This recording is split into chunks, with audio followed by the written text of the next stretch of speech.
Bonsoir à tous et bienvenue pour une toute nouvelle vidéo. Je sais que ça fait très longtemps que j'en ai pas fait. Enfin, très longtemps, non, ça fait pas non plus 40 ans quoi, mais je sais que j'avais pas fait de vidéo pronostic sur Crown Jewel. J'avais vraiment pas le temps. Désolé pour ça, vous pouvez, de toute façon, voilà, vous l'aurez remarqué que je suis de moins en moins actif sur YouTube. Voilà. C'est un peu moins mon truc, j'avoue, mais j'aime quand même faire ces vidéos traditionnelles pour mon plaisir, les vidéos pronostics. C'est mon rendez-vous, bon, à moi, c'est mon rendez-vous, c'est votre rendez-vous, c'est notre rendez-vous, même si je n'ai pas non plus 40 000 abonnés. Mais d'ailleurs, en parlant d'abonnés, n'hésitez pas à vous abonner pour qu'on atteigne la barre des 100 abonnés, ça me ferait extrêmement plaisir. Et voilà, donc sans plus tarder, on va commencer par le premier match. Le premier match, du coup, j'ai oublié de dire, c'était pour les Survivor Series War Games 2024, qui sera en direct de Vancouver au Canada. Et puis voilà, donc on va commencer par le premier match. C'est LA Knight contre Shinsuke Nakamura pour le titre des États-Unis. LA Knight va gagner, voilà. Il n'y a pas à tortiller de je sais pas trop quoi. Voilà, c'est évident quoi. LA Knight va gagner quoi. LA Knight, yeah. Non, en vrai, alors, qu'est-ce que je pourrais dire de plus? Intéressant, après j'ai jamais été un grand fan de Shinsuke Nakamura, je sais pas si j'en avais déjà parlé, mais voilà, que j'avais juste kiffé un petit peu sa rivalité contre Rollins. C'est vrai qu'elle était plutôt pas mal. J'avais bien aimé aussi sa petite rivalité contre Cody Rhodes, que j'avais vraiment bien aimé, ils avaient fait des bons matchs. Donc voilà, c'est pas forcément un catcheur que j'aime, mais je sais que c'est pas non plus genre détestable. Voilà. Mais je pense que LA Knight va gagner. Second match, c'est un triple threat match pour le titre intercontinental. Bron Breakker va défendre son titre face à Ludwig Kaiser et Sheamus. Je pense qu'on va avoir une dinguerie. Hein. Pour moi, c'est une dinguerie parce que c'est trois très très bons catcheurs d'euros. J'aime beaucoup ce qu'ils font avec le titre intercontinental depuis ces derniers mois. Que ce soit avec avec Sami Zayn, puis ensuite ils ont donné le titre à Breakker, je crois à SummerSlam, puis ensuite Bron Breakker il a perdu le titre face à Jey Uso à Raw, puis il a repris à Jey Uso. D'ailleurs en plus comme vous pouvez voir à l'image, ils ont un peu changé du coup le titre, ils ont mis les trucs bleus comme ça, c'est vrai que c'est plus sympa. Après c'est pas non plus le plus beau design, mais c'est sympathique. Et qu'est-ce que je pourrais dire de plus? Non, j'aime beaucoup Bron Breakker, je trouve que c'est un très bon catcheur. Ludwig Kaiser, pareil, je trouve que c'est un bon valet, comme je l'ai dit plusieurs fois, c'est un très bon second de Gunther, j'ai toujours aimé. Il est très bon en heel, je trouve. Et Sheamus, c'est une légende, hein, j'ai envie de vous dire, ça fait 15 ans que le mec qui est là. Depuis 2009, il est dans le roster principal et voilà, quoi, c'est carré, quoi, c'est Sheamus. Qu'est-ce que vous voulez que je dise? C'est Sheamus, c'est génial. Mais je vois pas du tout pareil que les deux gagnent les titres, que ce soit Ludwig Kaiser ou Sheamus, je les vois pas du tout gagner le titre. Donc je pense évidemment que Bron Breakker va conserver son titre. Troisième match, c'est Gunther contre Damien Priest pour le titre World Heavyweight. Franchement pareil, ça me donne très envie. J'ai vraiment très hâte de voir ça. En plus en mid-card, quoi, on va voir ça en mid-card. Pour moi, je trouve que ce Survivor Series me donne très envie. On va voir après les deux War Games match qui sont juste fous. Hein. Voilà, je trouve que c'est une belle carte quand même. Mais bref, ça on y reviendra à la fin. Bref, je voulais juste dire que ce match me donne très envie. Damien Priest, je l'aime beaucoup en face. Pareil, Gunther, je l'aime beaucoup en heel. Enfin bref, c'est deux très bons catcheurs. Ils s'étaient affrontés à SummerSlam et ça a été un très bon match. Voilà, et d'ailleurs je crois que c'est un record il me semble, parce que ça va être pour la première fois ou pour la deuxième fois depuis l'histoire de la WWE qu'il y a deux catcheurs qui se réaffrontent dans un Big Four, enfin comme ça en SummerSlam plus sur Series. Je sais pas si vous voyez ce que je veux dire, même moi je me suis pas compris, mais voilà, j'ai très hâte de voir ça.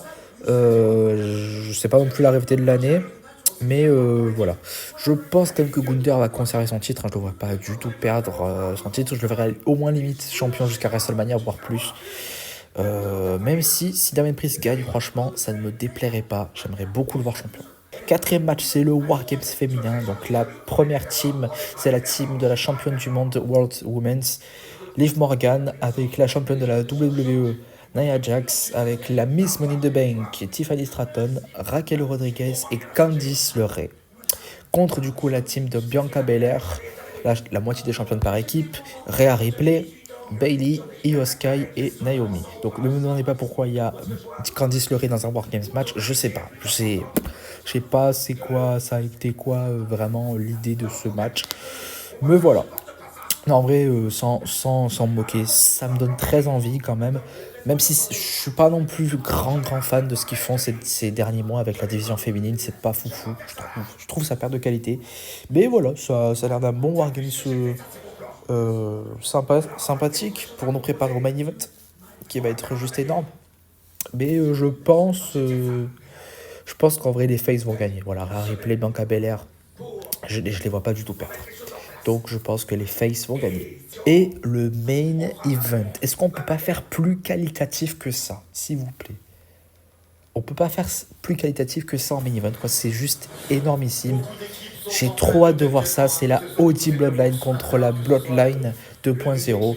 La Bloodline de Solo Sikoa avec Jericho Fatu, avec Big Bronson Reed et avec les Tonga Brothers, moi je les appelle, donc Tonga Loa et Tama Tonga contre la team de Roman Reigns, le réel Tribal Chief, avec Jey Uso, avec Jimmy Uso, avec Sami Zayn et avec The Best in the World, CM Punk. La classe, franchement, juste de voir CM Punk et Roman Reigns faire équipe, c'est juste génial. CM Punk dans un War Games match, c'est incroyable. J'ai trop hâte de voir ce match. L'histoire qu'il y a là-dedans est juste géniale.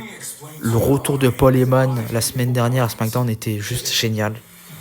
Et le 5e membre, CM Punk, je m'y attendais pas du tout que ça allait être lui. Je m'attendais pas du tout que ça allait être lui qui allait gagner. Enfin, qui allait rejoindre l'équipe, pardon. Je m'attendais pas du tout. Des rumeurs disaient Brock Lesnar, des rumeurs disaient The Rock. Moi, je pensais pas du tout à tout ça. Moi, je pensais vraiment qu'en fait, Seth Rollins, au bout d'un moment, il allait accepter. Il allait faire la paix avec Roman Reigns. Il allait être dans le War Games match. En plus, il était en rivalité avec Bronson Reed. Donc, pour moi, ça aurait totalement coïncidé. Mais pas du tout. Pas du tout. Ils ont décidé de mettre CM Punk. C'est pas plus mal. Je sais pas si vous avez vu du coup le truc à SmackDown, mais je crois que Roman Reigns, lui, il veut juste faire équipe avec CM Punk. Juste pour une seule fois et ensuite voilà quoi, parce que il me semble qu'il le kiffe pas trop, mais ça risque d'être très intéressant. Si vous avez entendu les bruits depuis tout à l'heure, en fait c'est normal parce que je rate SmackDown sur AV1, donc c'est pour ça que en même temps je découvre le show, mais je m'étais fait spoiler juste sur la vignette vidéo. Sinon les gagnants, qui ça pourrait gagner? Moi je pense ça serait trop facile si je dirais en vrai les Faces, encore une fois, si je dirais la team de Roman Reigns. Mais pour moi, il faudrait que la team... faut vraiment que la team de Solo Sikoa gagne en vrai. Ça les crédibiliserait encore plus. Ils avaient gagné, je crois, à Crown Jewel, ce qui était déjà pas mal. Mais il faudrait quand même qu'ils regagnent pour moi dans ce War Games match. Ça serait beaucoup mieux. Et voilà quoi. Je pense... Allez, je vais dire ça. Je vais dire que la Bloodline de Solo Sikoa va gagner. Et j'ai très hâte de voir ça. Donc voilà. Donc c'était tout pour cette petite vidéo. Je pensais qu'il allait y avoir Cody Rhodes contre Kevin Owens dans cette carte. Pas du tout. Pas du tout, j'ai été très étonné. En fait, c'est été annoncé pour Saturday Night Main Event. Voilà. Je crois que je m'étais trompé. Mais de base, moi, j'avais vu que c'était sur leur série, il me semble. Hein. Donc, voilà. Qu'est-ce que je veux dire de plus? Ah oui, des retours. Brock Lesnar, jamais de la vie, il revient. Toujours pas. The Rock... Pourquoi pas pour la décolle. Le mec est revenu à Bad Blood. J'ai même pas compris pourquoi il est revenu, parce que ça servait un petit peu à rien. Drew McIntyre peut-être qui pourrait revenir pour... Non, ça va trop loin. Qui pourrait revenir pour attaquer CM Punk. Non, mais ça sert à rien. Voilà, c'est tout ce que j'avais à dire. Donc merci à toutes et à tous d'avoir regardé cette vidéo.